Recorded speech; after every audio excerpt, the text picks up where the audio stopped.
Hello friends, night சாப்பிட்டது போக மிச்சம் இருக்கிற பிசிலி பாஸ்தாவில் கொஞ்சம் 2 ஆப்பிள தோல் சீவி கட் பண்ணி வச்சுருக்கிறேன். அப்புறம் 2 கார்னை பாயில் பண்ணி வச்சுருக்கிறேன்.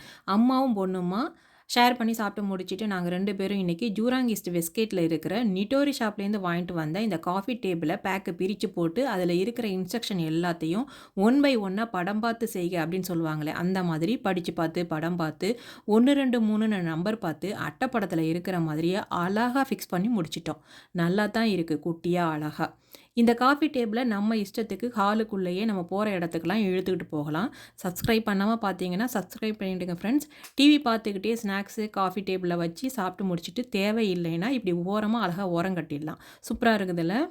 தைப்பூசத்துக்கு எல்லோ கலர் அவுட்ஃபிட்டோட ஜூராங் ஈஸ்ட் முருகன் கோயிலுக்கு போய் நம்ம முருகனை தரிசனம் பண்ணியாச்சு.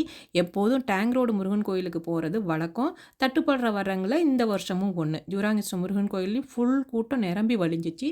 தேங்க்யூ.